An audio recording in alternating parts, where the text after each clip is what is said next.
Welcome to AskACop.live, the podcast for real conversations on law enforcement and community engagement.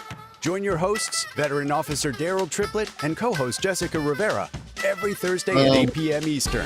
Get ready for candid discussions, expert insights, and audience questions that bridge the gap between the badge and the community.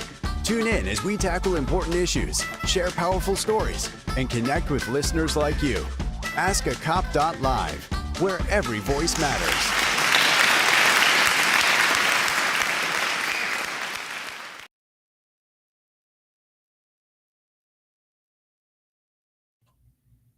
And hello, everyone. We are back on another episode of Ask a Cop. We're going to bring it to you live, unfiltered, and the truth as best we can. My name is Daryll Triplett. Jessica Rivera is off today. So we have a very, very, very exciting show that we are going to, that we put together for you today. It's called Weaponization of Law Enforcement. Weaponization of law enforcement. Now, we all know why that is so god-awfully important here. We're going to have a very special guest join us here in just a minute. And he's no friend of, he's no stranger to the show here. But he's going to be joining us in just a minute here as soon as we get through a little bit of commentary. Again, I want to thank everybody for tuning in every Thursday at 8 o'clock to watch us. It's so important. And I appreciate you guys so much for tuning in. And like I said, my girl Jessica is off today, which is no problem. Everybody needs a little time off, I guess. You know, we'll give her a little bit of time off or whatnot. But still, I want you guys to stay tuned. I want you guys to stay on the channel. I want you guys to go on and pour your drinks, relax, get you a stick if you need to, sit back and smoke your cigars and relax with me because you got me for an hour. All right, you got me for an hour. Good, bad, or indifferent. We're going to bring it to you raw and uncut. Unfortunately, you know, one of the things that I do not like about this show is that we always have to start off by paying tribute to our fallen officers. And it's such an important thing that we do. It's a ritual that we've done with this show since the beginning of its existence, and we'll continue to do it because these guys have paid the ultimate sacrifice for us. Okay. And there's no other higher calling. And it talks about this in biblical and stuff like that. And y'all know I don't be getting biblical with y'all, but you know, it talks about giving your life for your fellow man. Okay, now I don't know the passages and stuff like that, but I know it says it in there. So what we're going to do right now is we are going to take a quick 1-minute break of silence for our fallen officers that's given and paid the ultimate sacrifice for you and me. We'll be right back in 1 minute.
Okay, and we are back with a very, very, very special guest. Like I said, we always have to pay tribute to our fallen heroes.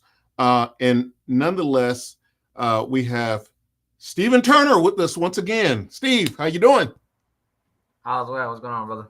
Man, it's good to see you. It seems like I see you more on the show than what I do in real life. Yeah, man. About 2 hours away from each other, man. You know how it go. Well, you know, yeah.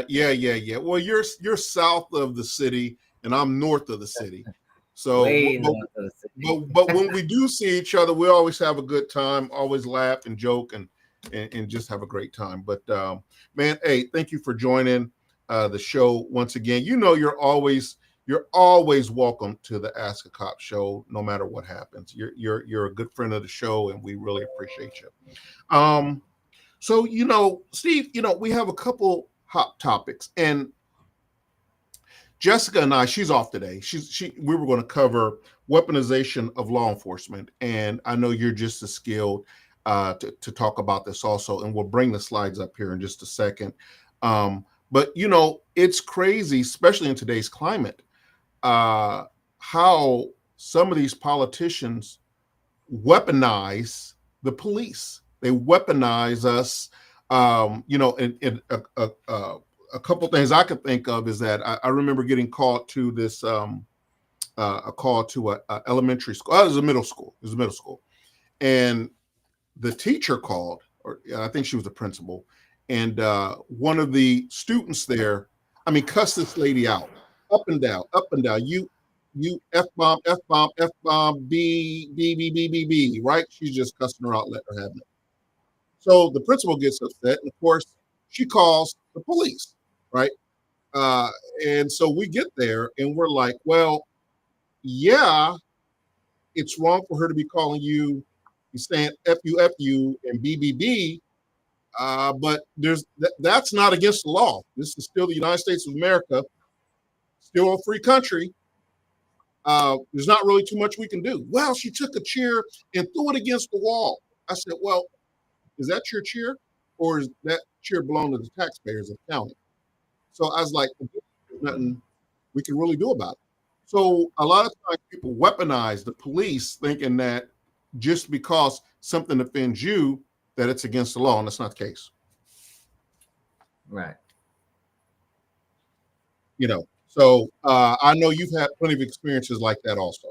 But you know, hey, she got. As I was trying to call you out. Huh? I said, yes, always people trying to call you out to their house to handle their little kids. Oh yeah, absolutely. That's a parent matter. That's not a police matter. I said, if it violates in our state Georgia code, right? Then okay, you call the police. If it violates your parent code of, you know, little Johnny ain't doing his homework, little Johnny did this, little Johnny ain't eating his lunch or whatever, that's a parent problem, and there's not really too much that we could do about that. And you know what's crazy is she got pissed at me. She called my lieutenant, and you know, they told her the same thing. And I said, you know, hey, congratulations. Guess what? Join the crowd. We get cussed out all the time. Right. We get cussed out all the time. If we can't do nothing about it, really neither. You know, so right. So I wish we could and never would have any success with it. Never would have no success. As a matter of fact, they would probably be the ones in the comment section saying how wrong we are. It's crazy. So yeah, so this is always a great topic to cover. It's always good to sort of get into weaponization of law enforcement, because you know, a lot of people do not know what weaponization of law enforcement, and not only just law enforcement, but the government. You're talking about prosecutors, DAs, the military. It goes a lot further than just the police, you know. So just weaponizing law enforcement or the government in general, it's a problem, you know, and we should put everything in perspective and use everything where it needs to be. So, but we also have another, well, I don't want to call it, we have another segment of this show that we're going to dive into, because Steve called me earlier this week and brought me to light on another issue, which we're going to talk about also. And we will talk about that also. But for right now, let's go ahead and take our quick first commercial break, pay some bills real quick. You guys relax, pour up your drinks, smoke your sticks. We're going to be right back after this quick commercial break We're going to be right back. With over 50 years of experience and a perfected 100% American-made manufacturing process, Tallman Pools sets the standard for excellence in fiberglass pools, spas, and tanning ledges. That's right, our pools aren't just pools, they're works of art, meticulously crafted to bring beauty, relaxation, and endless enjoyment to your backyard. And when it comes to quality, Tallman Pools doesn't cut corners. Ready to take the plunge? Contact Tallman Pools today at 770-478-2257 or shoot us an email at contactus@tallmanpools.com. Visit us at 8993 Tara Boulevard, Jonesboro, Georgia 30236. Tallman Pools, where luxury meets craftsmanship. Hello, everyone. It's Daryll Triplett with All Cops Ain't Bad. I just want to take a moment to thank each of you for your continued support. Whether you're tuning into our podcast or attending our events or making a donation, you are making a difference in the mission of All Cops Ain't Bad. So thank you for being with us. Let's keep pushing forward, bridging people together, and continuing this important work. Together, we're stronger.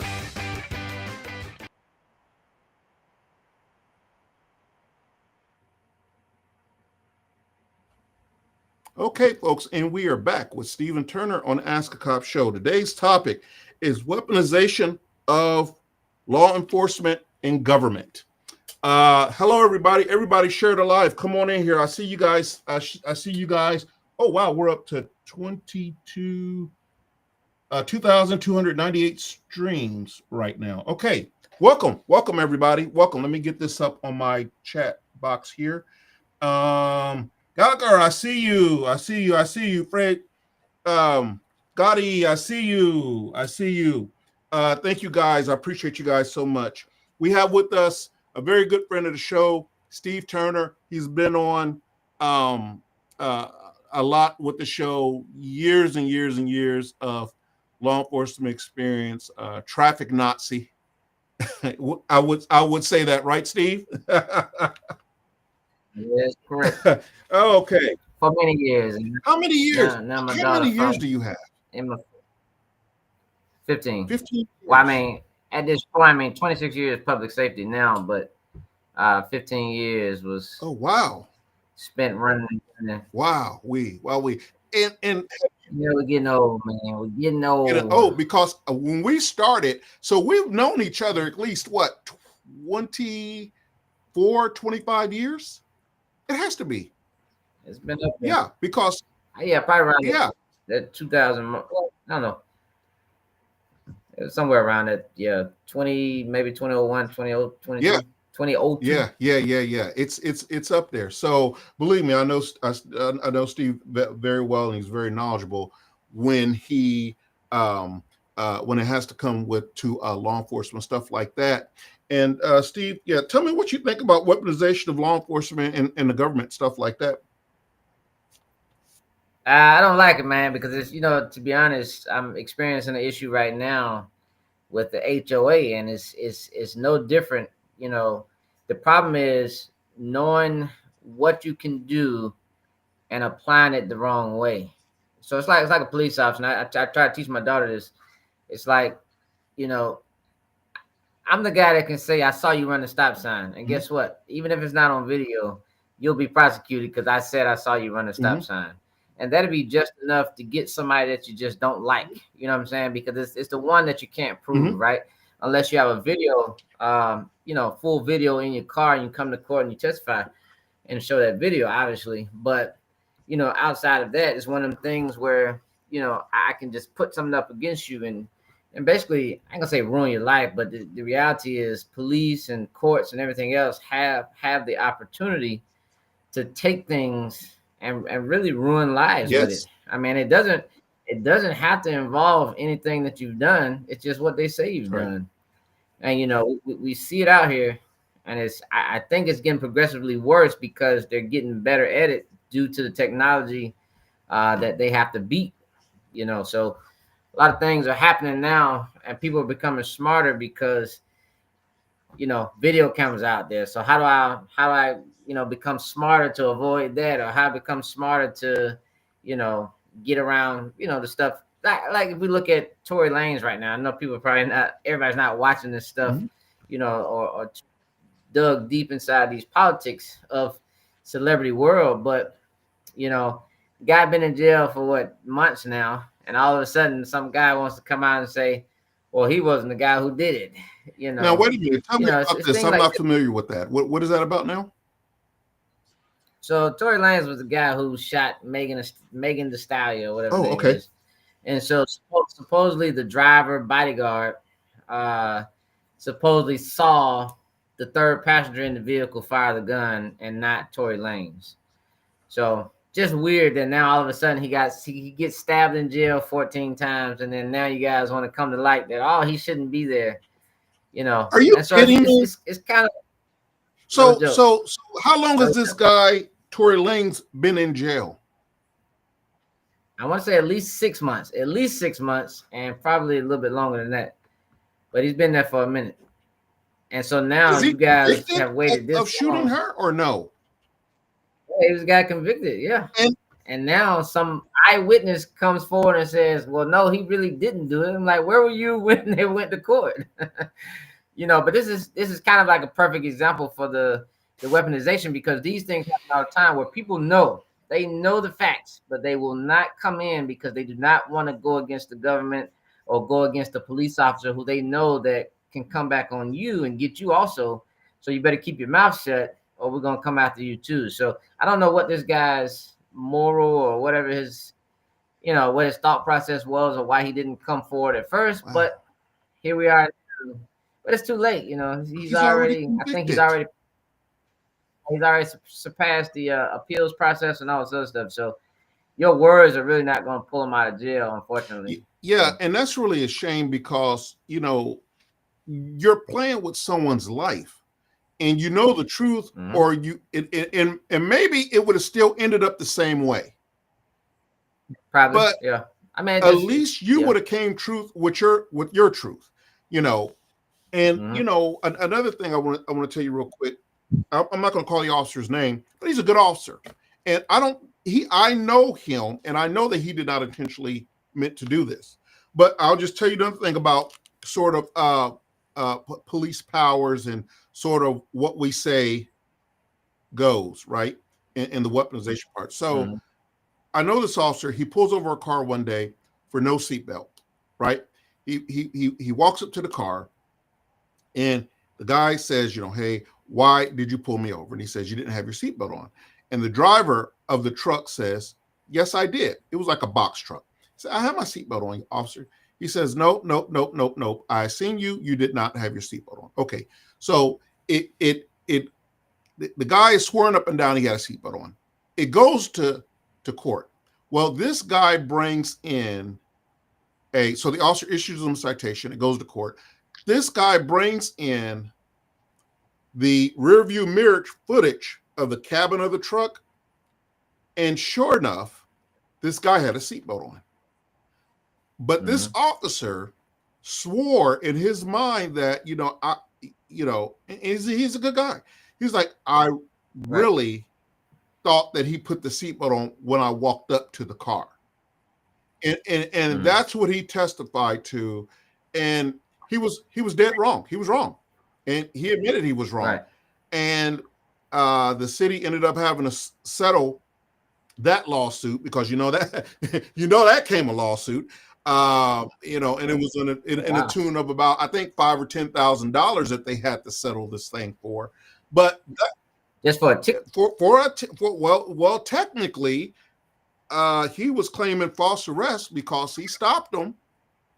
He detained him while he wrote the citation and all that other good stuff. Okay. So they were able to settle out of court for about, I think it was either $5,000 or $10,000 or, around that number there. But, and I'm just going to guess because the officer never said he could have been wrong. He was just saying that he was absolutely right. Is that what it is? I mean, I don't understand how they would. Right. So how they would win a lawsuit like was saying that when he walked up to the car, that he did one of those old sneak attack things. He put the seatbelt on, click, about time he gets up to the car. So, but guess what? Sometimes in people's mind, it plays a different scenario. You may think you see something and it didn't. In this case, they were able to run the video from the dash cam back prior to the stop, and this guy really had a seatbelt on.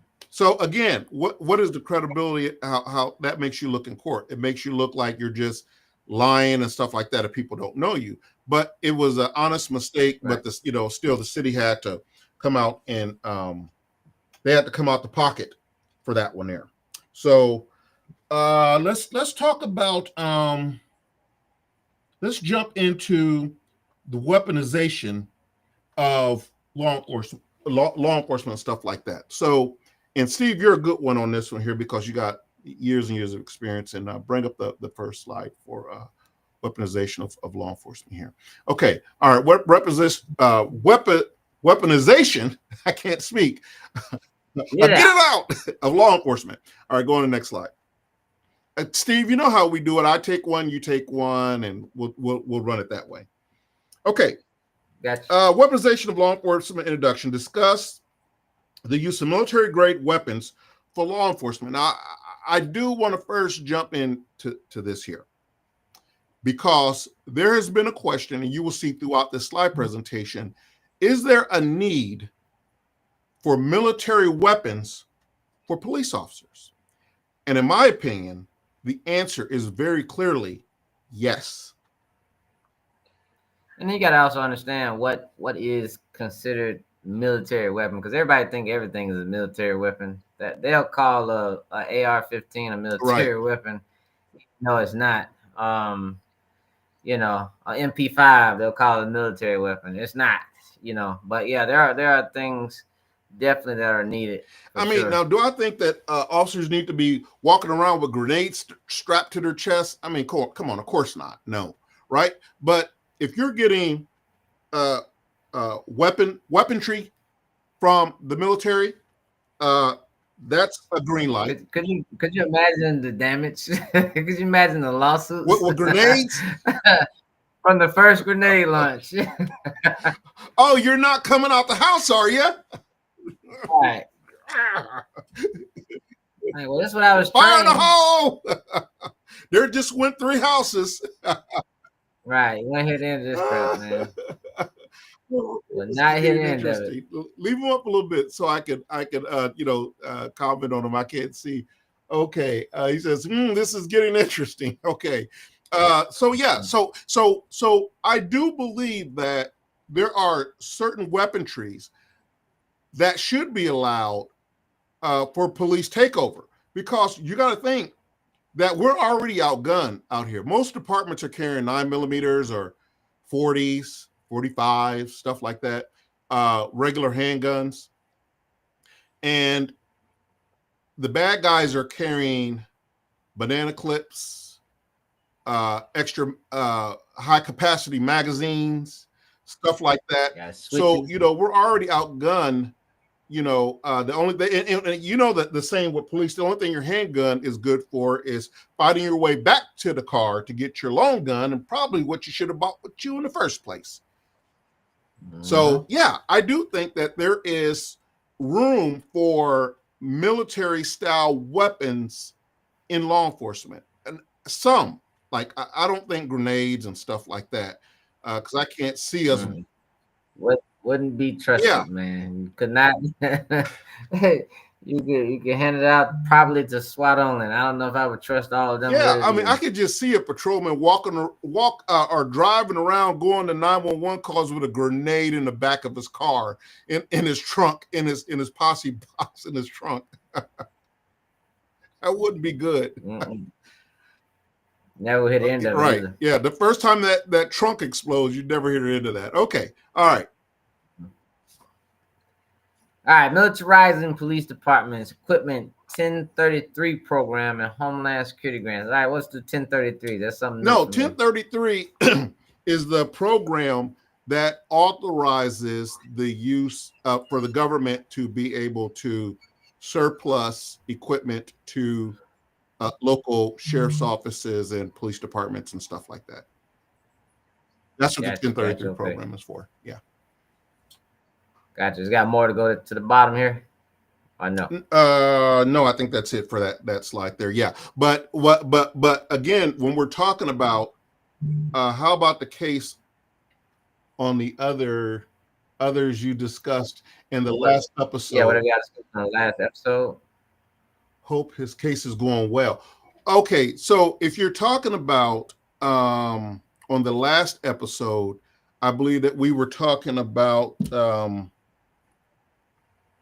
heck, I can't remember what I did yesterday, let alone what I did last week. Were we talking about the officer who ended up shooting the 17-year-old, 18-year-old kid that produced a gun at him, and then the father went and ran him over? Oh, we talked about that last week also, and we spent a significant amount of time on it because it was so important that, you know, I wanted to really address that, you know, you got to look at the whole circumstance, and you got to look at, you know, you can't just be so, you know, a knee-jerk reaction on that, because this kid did have a fully loaded magazine, an extended magazine, and he did have it on him, you know, and he's running from the police. And I play devil's advocate.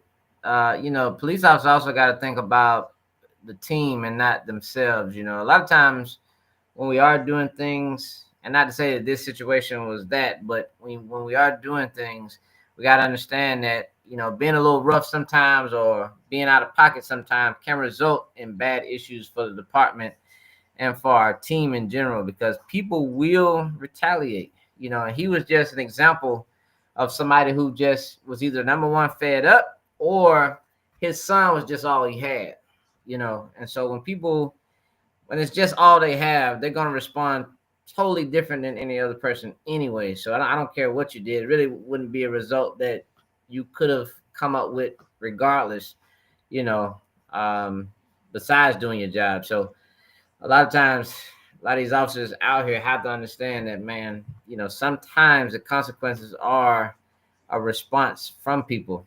Shoot, my guys, even now, you know, in the security world, get told, one of my guys got told the guy was going to come back and kill him today, you know. So, you know, a lot of people, you know, they have their thoughts and their imaginations, and you got to take it serious. You know, like I said last week, I'll say this week again here, is that if that happened to me, I would be devastated, and I would be furious. I'd be smoking mad, but I'd be smoking mad at my son, because you know better than to steal a car from Kentucky, joyriding around in it, running from the police, carrying loaded guns, all this other ridiculous stuff. Because see, if none of that was in the equation, we wouldn't even be here. So he made a poor decision. And I can see where he got it from, because his daddy made a poor decision. Mm-hmm. It's ridiculous. So yeah, if that's what you're talking, you know, thank you so much, Joy. Thank you. Good to see you again. You know, it's one of those situations where it's rough, and I don't want to see anybody lose their life. Let's get that straight right now. Not no cop, not no civilian, not nothing. But when you're going against criminals, which this kid was doing a criminal act, sometimes these things happen, and you got to be able to tell them. I tell my kids all the time, when confronted by the police, shut up. Keep your hands on the steering wheel. Do what the officer says. That's your best chance of survival. Yeah, so really the only guarantee. Well, I wouldn't say that. I can't say that. I would say the only guarantee, but you don't have that. What's that? So, okay, going to the next slide there. Okay, militarization of police departments. Wait a minute, hold on a second. One of my slides is offbeat here. Okay. Excuse me. Common equipment provided. I'm sorry, this one's not in my slides here, but that's cool. Armored vehicles, rifles, firearms, ammunition, body armor, and helmets. Those come in handy for smaller departments. you got to think that smaller departments who don't have a $25-30 million budget, this comes in handy for these guys, because these guys have still got to enforce the law in their jurisdictions also. Night vision goggles, utility trucks and cargo vehicles, surveillance equipment. It comes in handy. Generators and communication systems. You're out on the scene all night with a murder. You have no generator, no way to light it up, no nothing like that. You're going to miss something. So yeah, I do believe, honestly, that there is room in law enforcement for programs like this. There has to be, under the 1033 program, there has to be room like this, because these smaller departments, they simply couldn't afford this stuff. They simply couldn't afford this stuff. Mm-hmm. Okay, go on to the next slide. So, thank you. Militarizing police departments. Critics say police seen as soldiers. I don't see that. Qualified immunity. I think that's a normal one. Us versus them mindset. Unnecessary.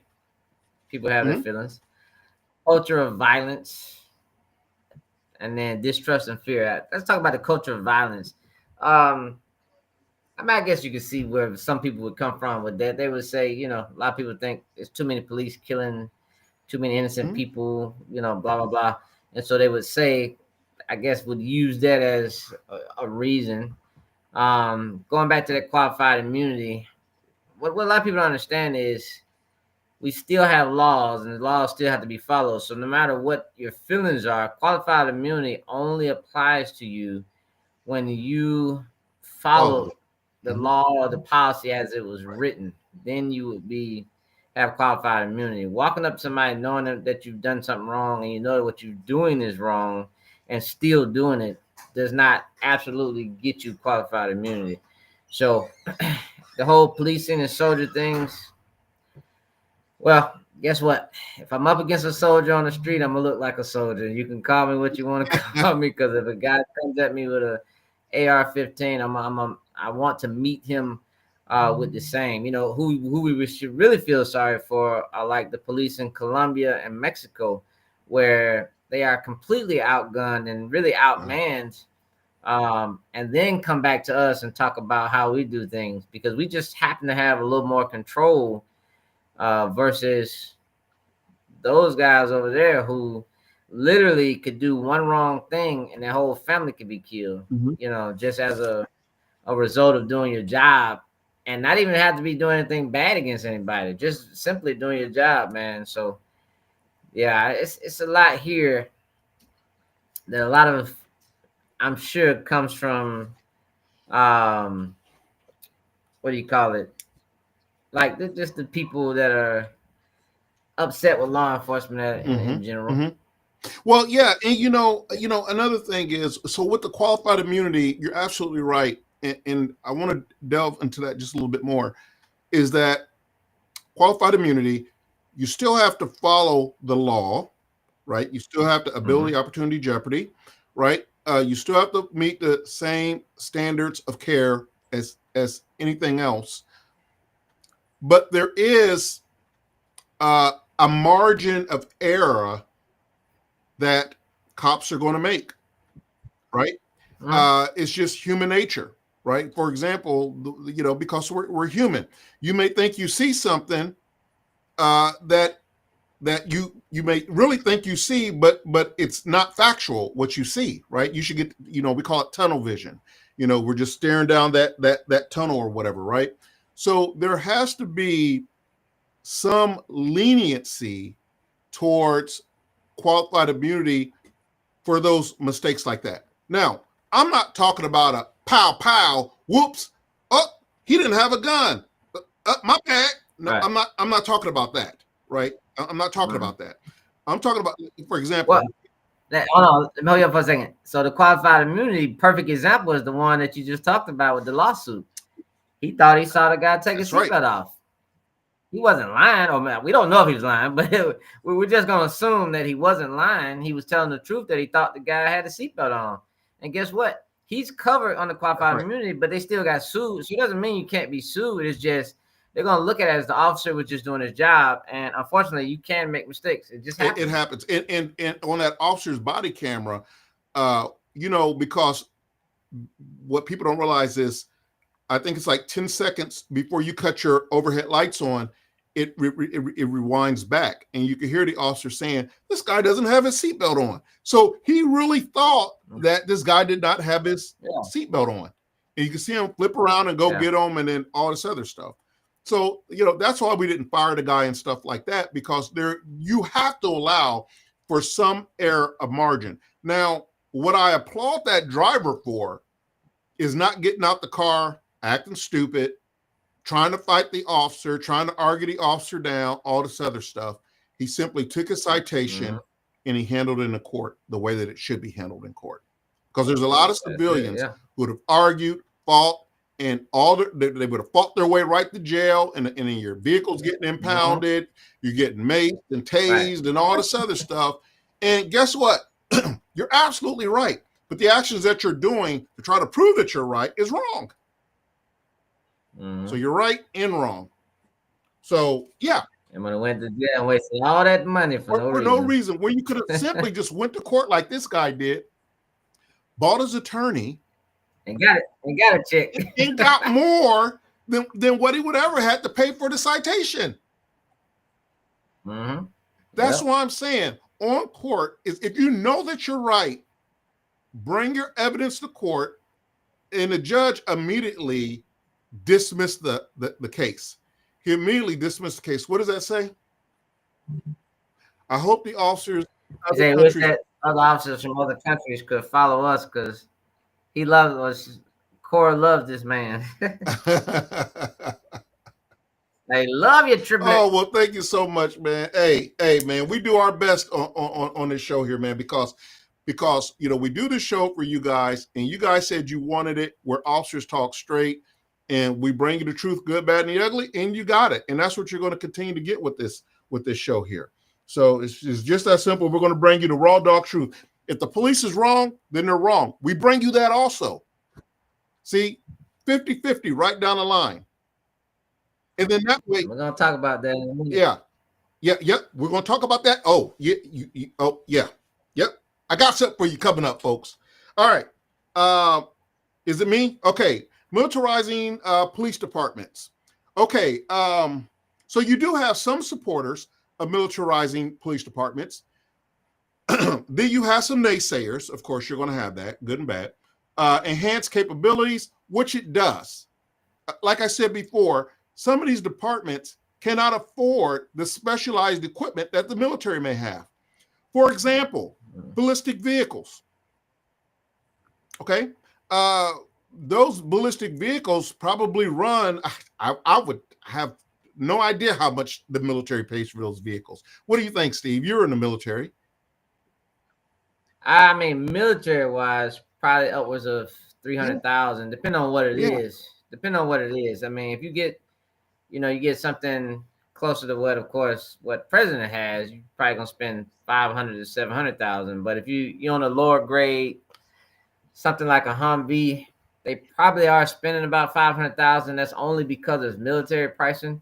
But if you were to come out here and armor out a like a patrol car, you wouldn't pay as much.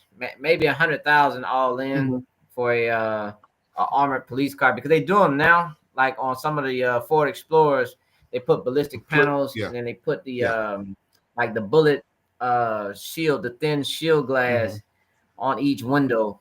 That'll basically it'll stop a bullet.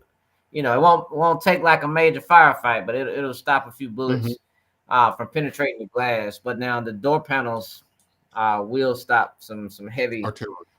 Well, when you're talking about like militarized vehicles and stuff like that, you're talking about $400,000 or $500,000 per vehicle, and that's some police departments, smaller police departments' whole budget. Yeah, they would never ever be able to afford anything like that, and still we require them to respond to active school shooters and stuff like that. Yeah, I was gonna say, or they would think they wouldn't need it, because who's to know? We got such a small town with such a small budget and not so many people who's to say we're gonna need these things, and then it happens. I agree with Core Jeff. You're taking them down too fast. I can't see them.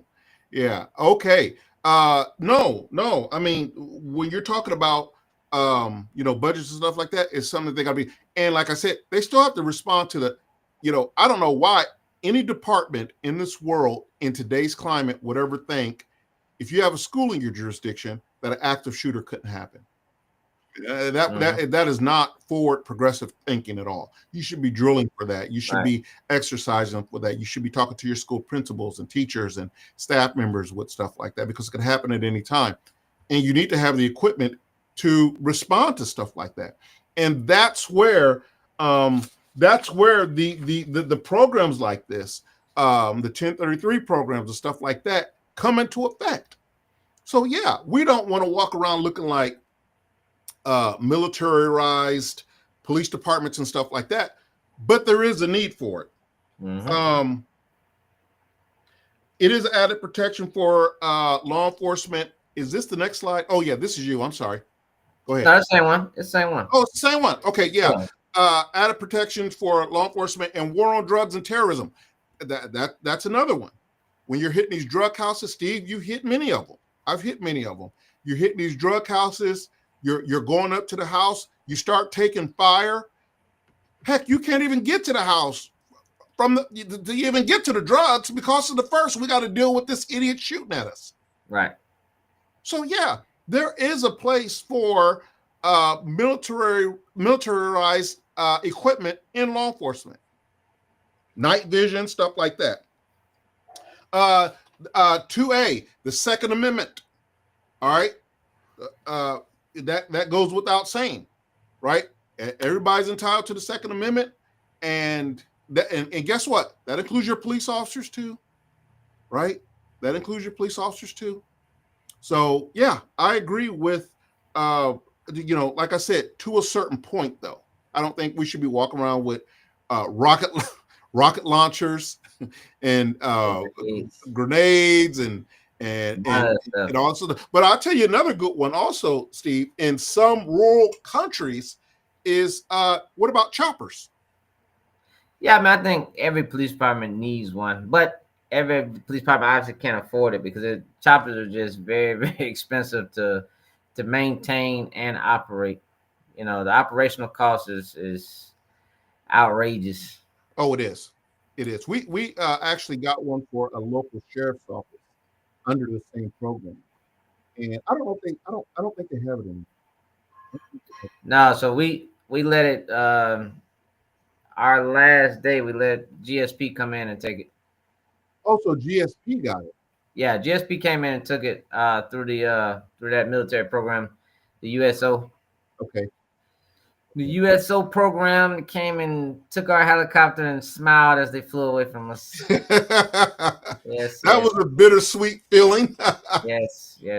They were happy because the whole thing was outfitted by us, so they didn't have to buy anything. The darn expensive paint job, all that stuff taken care of by us, and not by the county. So, wow, yeah. And another thing is that when you get equipment like that, it's great for your lost children, vehicle crashes, car chases, stuff like that. I think. Did you guys have flare in that helicopter also, or no? Not yet. We were getting it because the county wouldn't give us any money for our helicopter. They said nope. We got one budget for one helicopter, and that belongs to the police department. So we're not giving y'all a budget. So everything we did, we had to do on our own. So, wow. There was no. We had nighttime flying, but there was no finding no one in the dark. So you could fly at night, but you couldn't really see. Yeah, we couldn't see. You had a spotlight, right? Yeah, no, we didn't have a spotlight either. Oh, we had nothing, what man. it was a military grade. It was an OH-58 helicopter, and we just had the normal spotlight, not like the light that just shines in the front of the helicopter when you're landing, but it wasn't anything that you could shine down and see at 100 yards, nothing crazy. Oh man. Yeah, no, we had nothing. We had radio, flashlights, and guns. That's it. Oh my God. Well, hey, it Great looked pilot. good. That's what we had. It did look good. I remember that helicopter. Yeah. The helicopter was amazing. It was amazing being up in the air, man. Just doing it. It Yeah. was a great thing, man. Yeah. And so again, guys, going back to what we were talking about was that, yeah, I do believe, and Steve, I'll get your thoughts on this. Yeah, I think that militarization or military equipment can be cross promoted and used in law enforcement. And that's just my thoughts. You said the what could be used?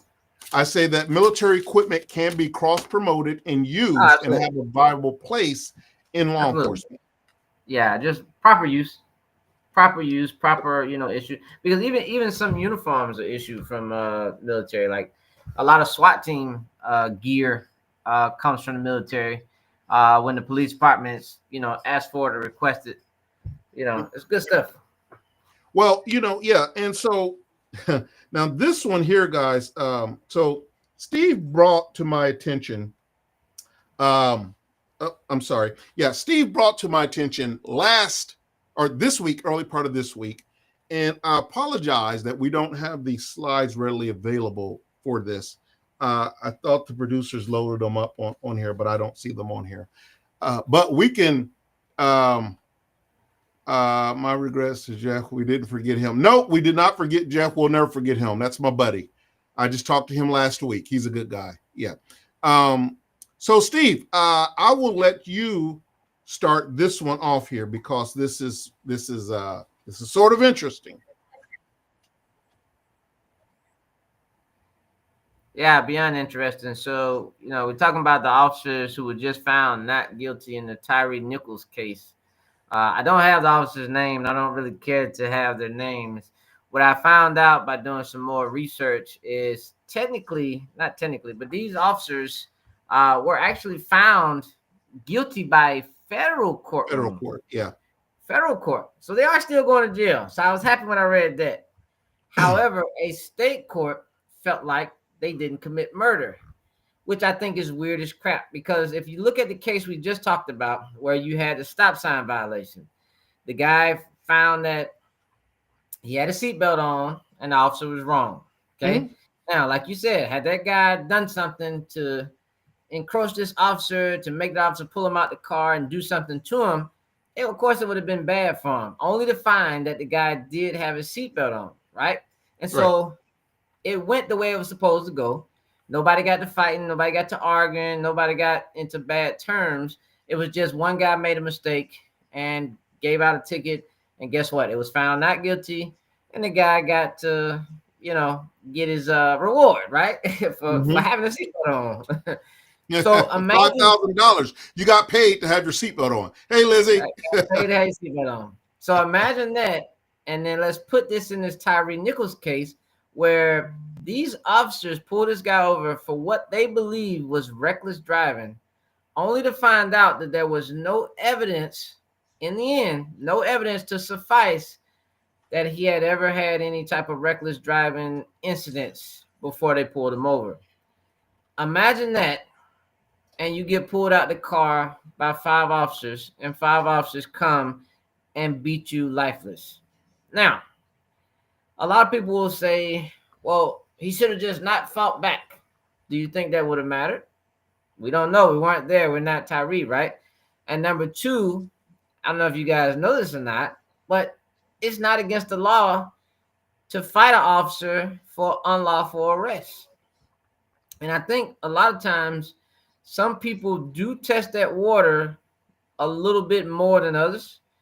Whereas there's some people that have went to the extent of shooting back at officers when they knew that they hadn't done anything wrong. The problem with that is now I got to fight it out in the courtroom because the officer is always going to win on the side of the road. It's going to take you to jail anyway, only for it to be found that you did nothing wrong.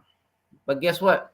Now you just put your life in jeopardy, because if they shoot back at you and they succeed, now you're dead and you don't have a story to tell. And now the officers are only going to be found through video, if it ever exists, or some other means, but it could never exist.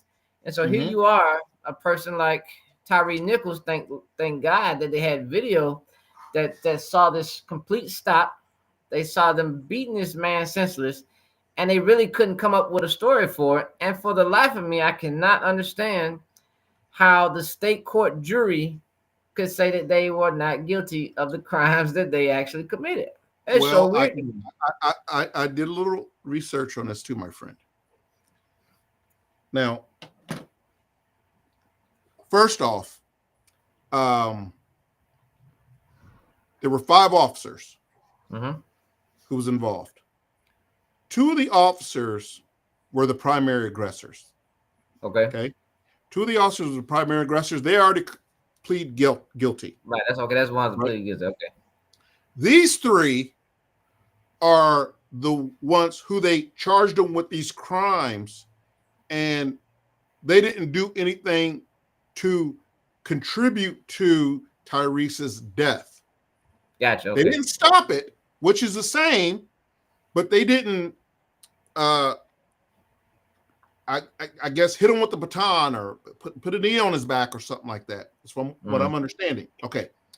So yes, they got found guilty on federal charges for lesser offenses, not murder, like dereliction of duty or something. Dereliction of duty. I didn't read what the federal charges were. I just saw that they were still going to jail on federal charges. Right. So that punishment hasn't come down for those 3 on the federal charges yet. Right. Yeah, they were waiting on a state trial to find out. Right. So here's the thing, is that we have to take the emotions out of it, because if you're emotional and you're buckling to the public pressure of charging these 3 officers with the highest capital murder or whatever they charge these guys with that they did not get convicted on, now it's called double jeopardy. You can't go back and recharge these guys with that, right? So I would have said to the prosecutors and them, I know it's an emotional time and it's horrible what happened. It's horrible. I think that I can't even imagine. I couldn't even imagine something like that, right? And I don't think that they charged them appropriately. I don't think they charged them with the correct charges. And I think when the judge spoke to the jury, they said, hey, how you doing, Jacoby? That you will look at A, B, C, D, E, F, G, and not Z, X, and P, right? So when you get these guys that now these 3 are off, you can't charge them again for that. Right. It's done, right? It's done. And maybe they did not contribute to this poor kid, to this poor kid's death, but you certainly didn't stop it. And there's got to be some type of accountability for that. I understand civil stuff and all this other crap, which is, okay, whatever. And here's the thing, you gotta look at it. So look at it obviously from a civilian standpoint. If I was inside the bank while my friend was robbing the bank, I'm obviously gonna get charged with robbing the bank also. So I think a lot of times people are looking at it like, well, they should suffer the same, because if he's getting charged with murder for killing the guy, you were there, you didn't stop him, you should be charged with murder. And that's probably why they charged him the way they did and started looking at, well, I guess they looking at law, but anytime they charge a civilian, they're gonna charge both of you guys for being there. If one person did the murder, unless that person spoke up and said, no, it was definitely him. I didn't have no involvement in it. He said he was gonna kill me, he was threatening my life. If none of that stuff come out in the wash, obviously, and unfortunately, and these guys, and I guess since like you said, you've seen everything and how it's come out, it's probably better for them now. But on that video, it didn't look as great for all 5 of them. No, it didn't look great at all. It didn't look great at all. But when I say that, I still think that they should have been found guilty on but they can't be found guilty on it because they didn't charge them with this. Right. The feds charged them with it, dereliction of duty. I think it was violation of oath of office. I can't remember what all they were then, but they were lesser charges than murder.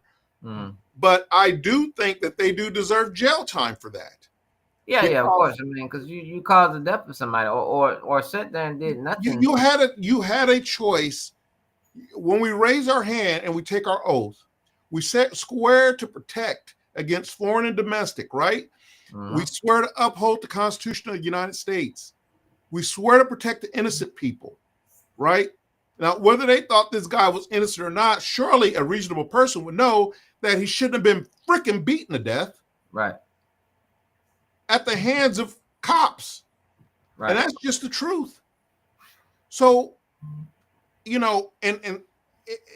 I have very mixed feelings about that because I understand the law and I understand the practicality of applying it, but I think we drop the ball when we don't apply it correctly and charge people appropriately because it gives the defense attorney an out.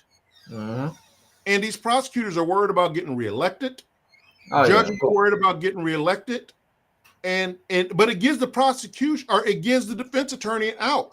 Yeah, but this law says A, B, C, D, E, F, G. My guys did not do A, B, C, D, E, F, G. It's just that simple. Now, what I like to talk about now is where's the news media coverage of this? None. Doesn't exist. Does not exist, man. It's that's what I think is bullcrap. Yeah, it's amazing. And this right here should come to show everyone watching anywhere in the world how, well, of course you already know, but how U.S. media does things, and they only do things for sensationalism. It's only about, if you went on one of them shows that you're always on and you brought this up, they would mute you. They would say, they would move on to the next topic, all this other crap. They only want to talk about what they want to talk about. And it's so weird. We know what it is, but obviously, it's one of them things where we can't prove it right or wrong, but we see it and we know it's only the obvious. You guys haven't, I haven't seen, like any other time, my social media will blow up on everything. This, you heard about it day one when they got found not guilty, and I found it by chance. It was just by chance because I'm always on Twitter because I trade the markets, so I'm always looking for the news to trade the markets with, and so this just so happened to pop up. Other than that, I would have never saw it. And I think I was the only person on my social media page that posted this. Nobody else was talking about it. Everybody I seen it. That's the reason why I gave it a thumbs up and likes. I'm getting cute for a commercial break here.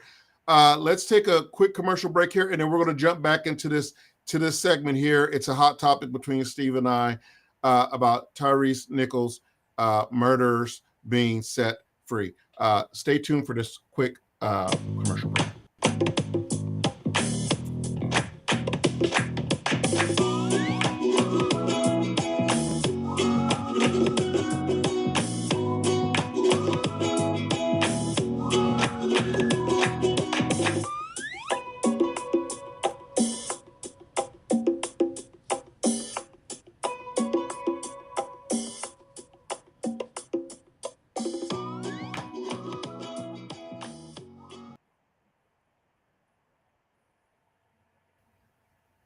Okay, and that was a commercial for our Guardians Ball that's coming up. We want you to sponsor a table. If you know your boss, if you're cool with your boss, and they have a budget to sponsor a table for the Guardians Ball for the emergency fund programs with allcopsaintbad.org, please get on allcopsaintbad.org and sponsor a table for September 28th at the Guardians Ball.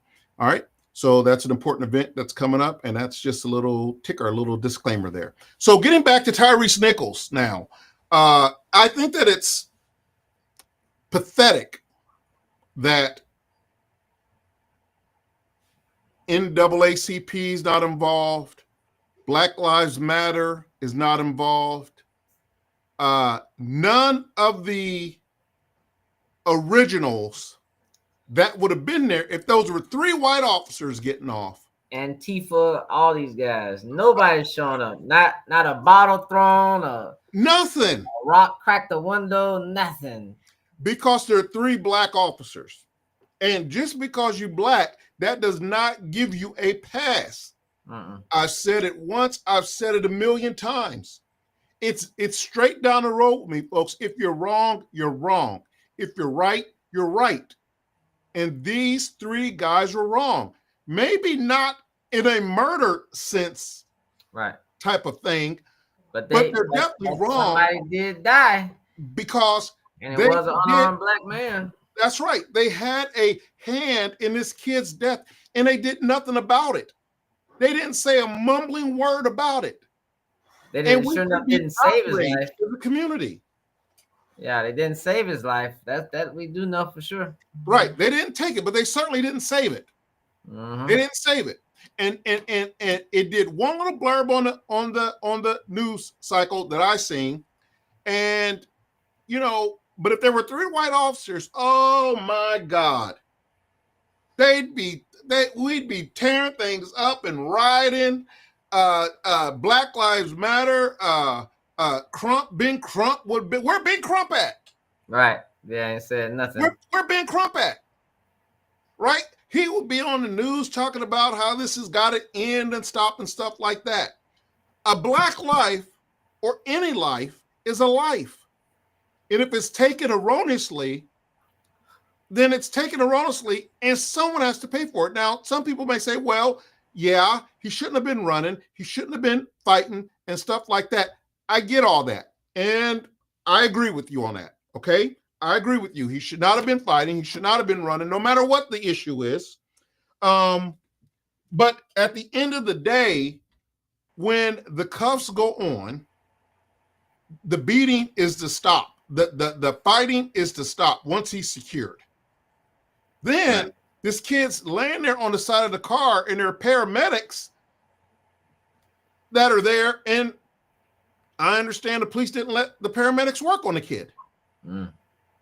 It's ridiculous, man. Come on, man.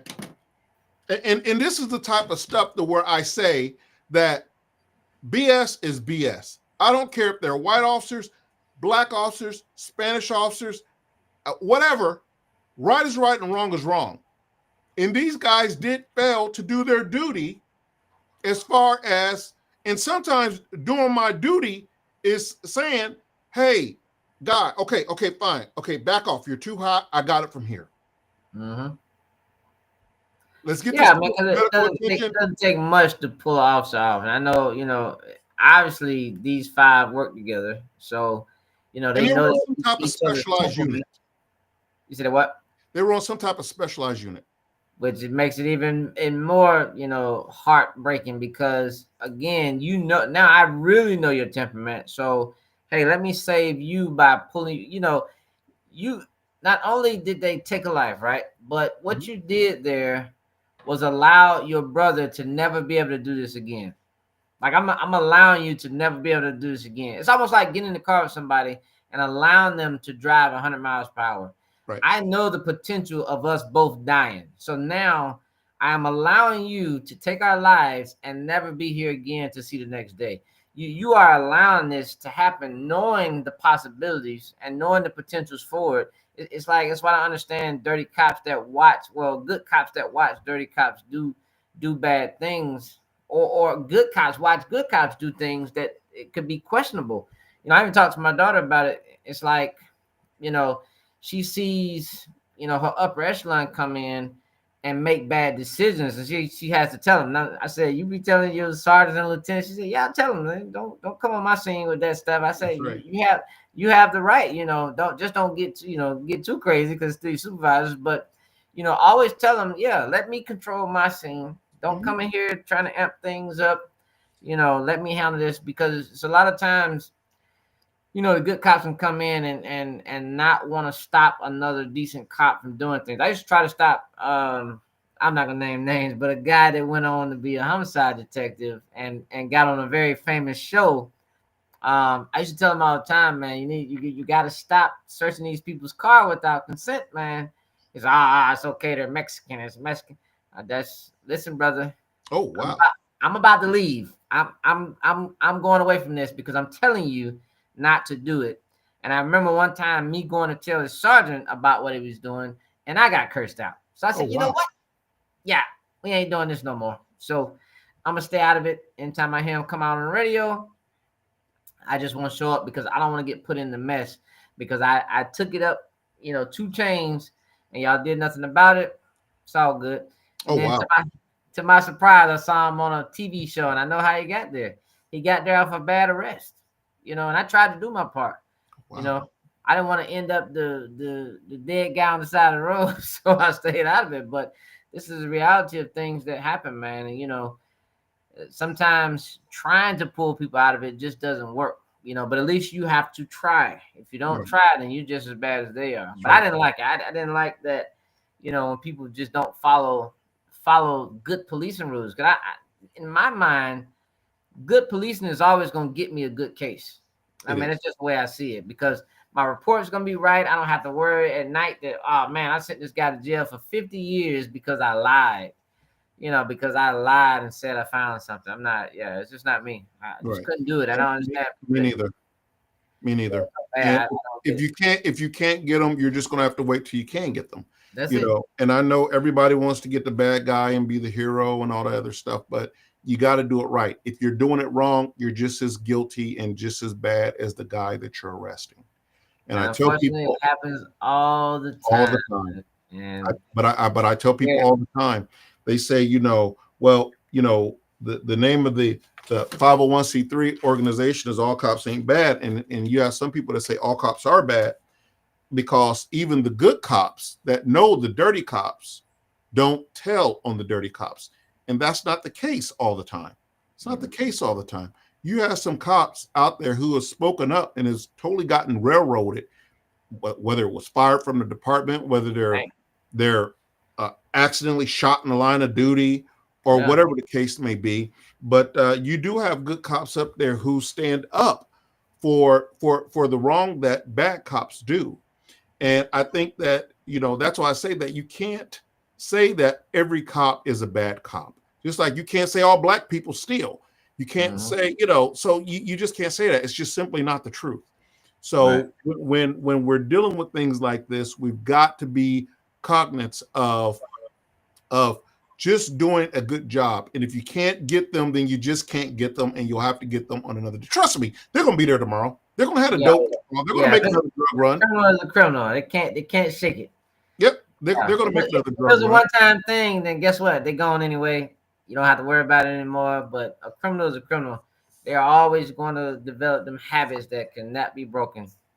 And when I seen your post and you talked about the Tyrese Nickel thing, and that how there's such a bias in covering because these 3 officers were black, and maybe it wouldn't have got the oomph that it would have gotten if they were white, 3 white officers. I think there's something to be said about that.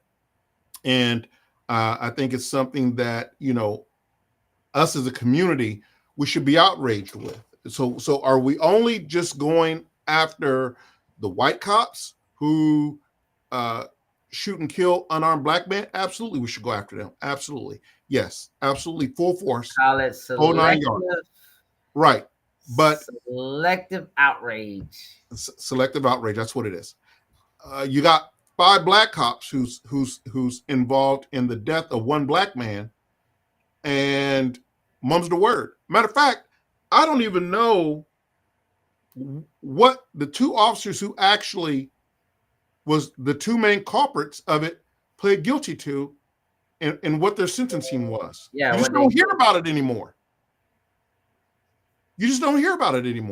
Just crazy. I don't know, man. Like I said, we've got to get better as a community. We've got to get better in being fair down the road and to everybody. It doesn't make a difference whether these cops are white or black. At the end of the day, there's still a man dead, and it's at the hands of the police. And that's unacceptable when it's not following the law. Ability, opportunity, and jeopardy. When it's not following the law and things like this happen, it is unacceptable. It's inexcusable as a community. we're not a community of animals. We don't just make this up as we go. Right. And we should be just as outraged that these three, I'm not saying go out and riot and all that other stuff. No. But I'm saying that we should hold them to an accountability. And we'll never know what the jury was instructed. And not unless one of the jury members talk. We'll never know what orders the judge gave, not unless the judge comes out and says something. But we do know that these three officers who was involved in the death of this young man is set free. Now, I don't know that to be right or wrong because, I think that they overcharged them. I do think that. And I think that ended up biting the prosecutors in the butt. Is what I think. Man, it does all the time too. And sometimes they go into it knowing it kind of perfectly matches what you're saying, weaponizing the government, because a lot of times they can do that on purpose to have the outcome like this. That's A lot of people don't really think of that like that, but they know that they have to do something, so they do something, but they make sure that something is going to come out the way that they want it to come out, not the way that the people hope for. And people will be outraged and they'll say, well, we did everything we could to, match you guys. And so the people don't understand that charging somebody with murder when all the things are not elements there of the crime is right. Yeah. So is not murder. It's involuntary manslaughter or something like that. Just saying. Right. And then they do that knowing that they will never get a murder conviction for these officers. Yeah. They know. And I think that's what it was with this case here. But, it's just sad to see that as a community, we're not outraged by this. And we're not showing the type of support for this young man that I think that should be shown. And that's just my 2 cents on it. And when I seen you post that, I thought that was very admirable. And I really commend you for bringing that to the forefront. And that's why I wanted you on the show. And I wanted to talk about this. This is going right with weaponizing law enforcement. All right. It's interesting to slide. When I saw that nobody was speaking on this matter, I'm like, this is strange. This is very weird. Why is no one speaking on something that's so technically monumental, really? I mean, because when the video came out, it was, all over the bad. place. Yeah, but now it's like, not guilty. It's like kind of weird. All right, yeah, whatever. Yeah. What's next on? It's just crazy to me. I just can't fathom that, because I just look at it to where, as a cop, we just should not be playing the race card. Yeah. Whether it's black or did it get more radio time right now than anything else? Yeah. Which I'm so sick and tired of hearing about anyway. Yeah. But anyway, man, I want to thank you for joining us on the Ask a Cop show. And you're always welcome to come back anytime. That's our time, people. My name is Daryll Triplett, and I'm here with Steve Turner. We want to thank Steve Turner for coming in. And Jessica is out today, but Steve actually did a really good job filling in for her and everything. But anyway, this has come to another end of the show, and I want to thank everybody for tuning in. I want you guys to all like and subscribe to the channel at askacop.live. Until next Thursday, we're going to see you later. Take care, love each other, and we'll see you later. Peace. All right, brother. Hello, everyone. Right. It's Daryll Triplett with All Cops Ain't Bad. I just want to take a moment to thank each of you for your continued support. Whether you're tuning into our podcast or attending our events or making a donation, you are making a difference in the mission of All Cops Ain't Bad. So thank you for being with us. Let's keep pushing forward, bridging people together, and continuing this important work. Together, we're stronger.